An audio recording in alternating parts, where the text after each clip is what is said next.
So we have Trey Kramer. Where is he? Here he is. Okay. All right. So Trey's going to give us an update.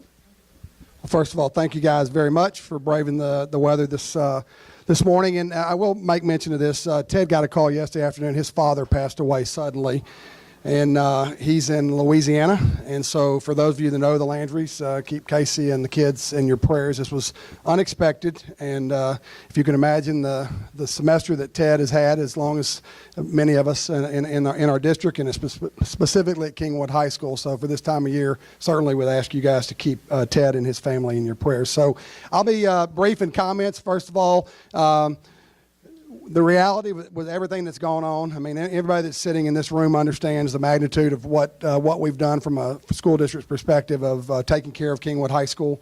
So proud, as I talked to Ted last night, I just wanted me to let you guys know that Kingwood High School is strong. This has been a semester of all semesters, but the resilience of our faculty and the staff and our students and our parents and in this community, it's been incredible. Athletically, extracurricular-wise, even with all the scheduling, going to school in the afternoons, doing extracurriculars in the morning, traveling on buses much of the day.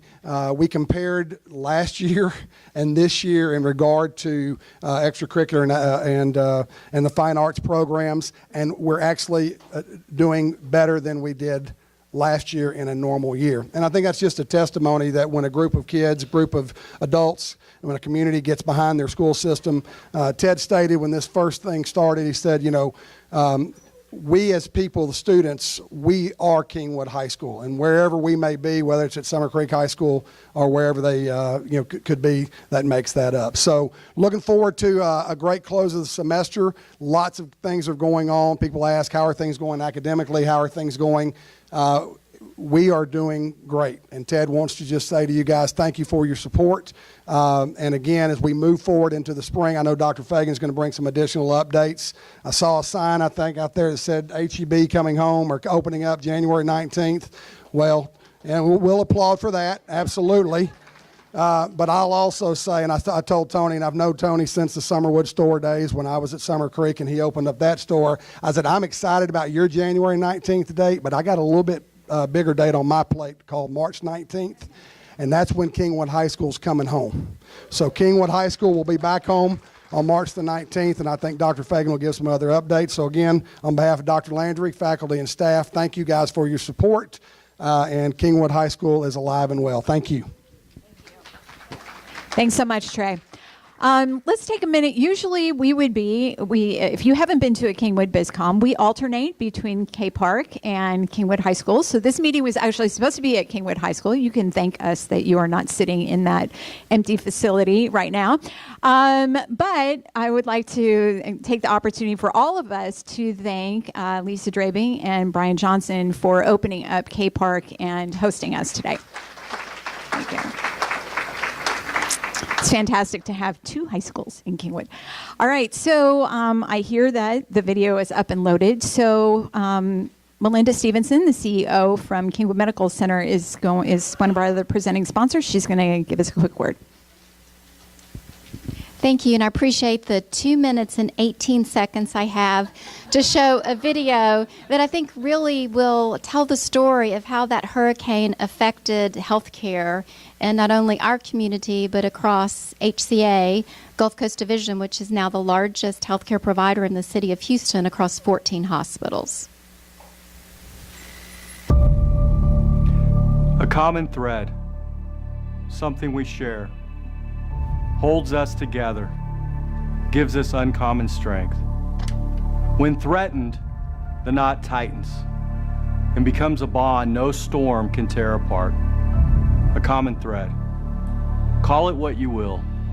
The eagerness to help, our instinct to console, our willingness to sacrifice, the inability to turn our backs, going strong instead of going home. Kindness surges higher than water. Caring quiets the chaos. Buildings can't separate us, although we're in 19 separate hospitals. Distance can't break the bond, although we're spread over 350 square miles. Even 3 trillion gallons of water couldn't dilute our purpose. Because a determined surgeon in a canoe is stronger than a Category 4. Because while Harvey delivered havoc, we continued to deliver babies. Because the winds may howl, but Cuddle Care whispers, everything's going to be all right.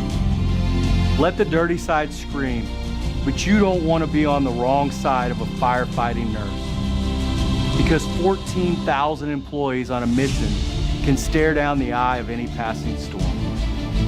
But most importantly, because we share a common thread. It's who we are, why we're here. It's what pulled us together, why we showed up, why we never let up, and most importantly, why I am so proud to be a small part of all of you. Thank you for who you are. Thank you for what you did. Now I ask we turn this strength of character, this defining moment for HCA, into the way we face the future. From this moment on, let's hold this common thread in our hearts and move forward as a formidable, unstoppable team that more than ever, and truly above all else, is committed to the care and improvement of human life. Thank you. I think that says it all. Thanks so much. Oh, that was powerful. I'm all teary-eyed. Okay, so in keeping with the theme, there will be this whole theme of Harvey relief efforts, but we felt it would be remiss if we didn't hear from the various entities throughout the entire community and the state that were helping to rebuild our community. So this will be Harvey relief focused. So we're going to go ahead and is Dan here? No? 1 minute? Do you want me to start with Dave or no? Dave can talk for a minute. Oh boy. Okay, so a man who needs no introduction, obviously, our city councilman, Dave Martin. Thank you. So I'm going to say this before Dan gets here. I'm good at politically incorrect statements. So Dan Huber and I are like brothers. We're closer than two people can be. I think the world of him. Dan is just landed from an airplane, and he's coming here. Dan is an extremely busy man. Dan is a CEO of a REIT, a real estate investment trust, and he is very, very busy this day, and all these days, because he is eventually going to take his company public in 2018. Now is the time that we cannot settle for inexperience. Now is the time we have to have people that have experience, that have pull, that have influence in the state of Texas, and Dan Huberty is that guy. He's been with us since day one. He'll be with us today. He'll be with us tomorrow. It took 3 days of playing golf with Dan for me to convince him to run for state rep again. And he's doing this for us. He's not doing it for himself. So I will get extremely emotional about this, but that's okay because I know he's doing it for the right reason, and we need him today. So when the election comes up, please remember that because we need experience and we need Dan. So there's my politically incorrect statement for the day. I hope he doesn't have any opponents, and if there are here, good. So about a month, So about a month ago, I had the opportunity to take a helicopter ride along with Senator Brandon Creighton and his chief of staff. The City of Houston's chief recovery officer, who's a gentleman by the name of Marvin Odom. Marvin was the CEO of Shell globally, very influential guy, and he came on board as $1 a year employee to help us in our recovery efforts. And another city council member at large, David Robinson, who's been very helpful for me in trying to get the message to the state of Texas and on a national level as to what we need to happen within this area to make sure that, you know, people are rebuilding. Everybody's Kingwood strong, and we hear that all the time. But what people don't realize, and I'll show you some pictures, that this could happen again tomorrow. And if you look at historically what has happened over the last couple of years, we had significant rainfall that caused flooding in the years 2015, 2016, remember the Memorial Day and the Tax Day floods, and then we had Harvey in 17. So historically, we're going to have an issue in 2018. So I'll get into my plea working with Jenna and the great Lake Houston Chamber of Commerce on what we have and what we're trying to do.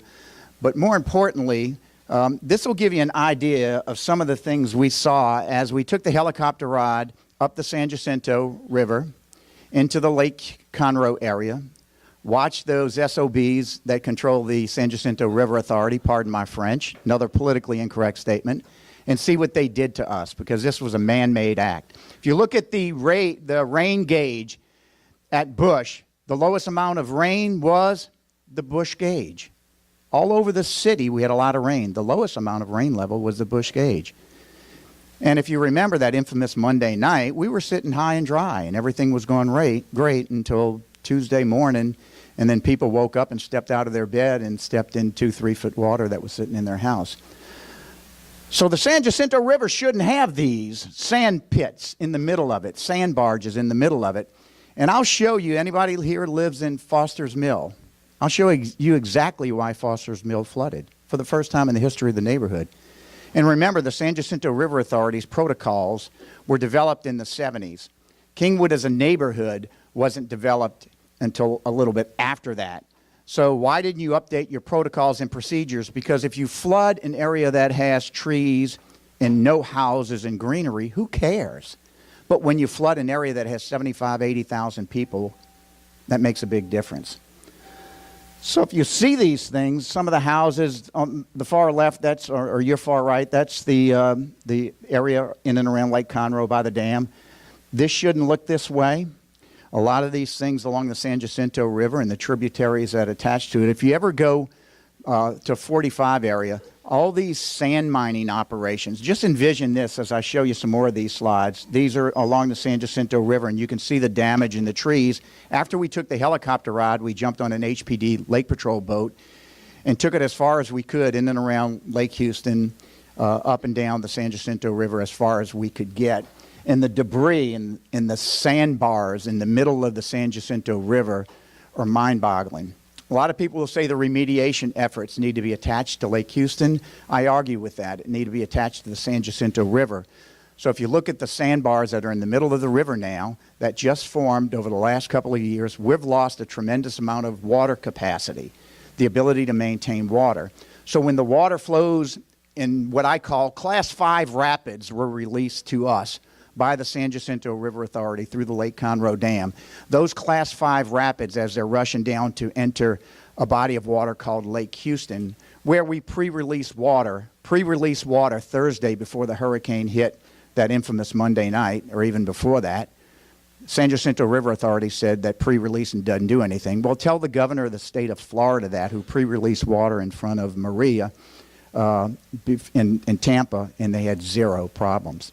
But as the water in Class 5 rapids was heading our way, it grabbed all that beautiful Destin, Florida white sand that is along the river, grabbed all that sand and carried it with them until it got to low spots in the San Jacinto River and then just deposited it.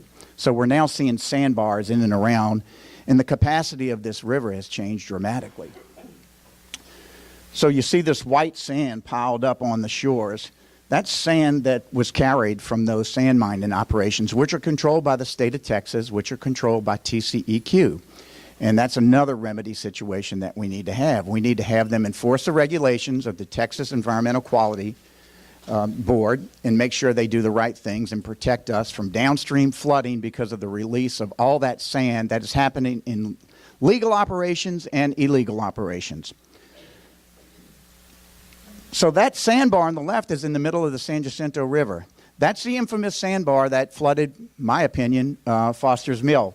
So as water is rushing down the San Jacinto, it's supposed to flow in a direction that there's water here and then there's water on the other side of the sandbar. So it's supposed to flow down the middle, and what happens is, you can envision this, it hits this sandbar and it goes, instead of going west-east, it goes north and south. Guess what north is? Foster's Mill. So you can just envision Class 5 rapids with this sand coming down. The water has nowhere to go, so it heads up into areas where it can move from there and not go over the sandbars. All this debris sitting in the middle on the right-hand side. Sand mining operations. So the water comes down, grabs some of that sand, and just takes it. This is the Kingwood Golf Course on the island course, and you see the restroom back here.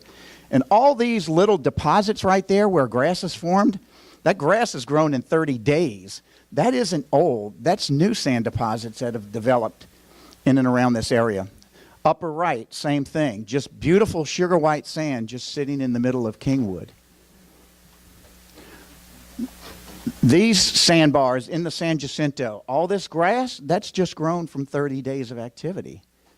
So you can see as we go through all these slides, it's just mind-boggling some of the stuff that you're now seeing in and around the San Jacinto River, in and around Lake Houston, because the water capacity from Lake Houston has been decreased dramatically. So Sam, if you'd go, I'm going to draw a little bit. Can you take that screen up? I'm going to show you a little bit as to where we are today, what happened, and what we're going to do about it. So you see where we are today. We have issues. So my plea, and there is our State Representative Dan Huberty.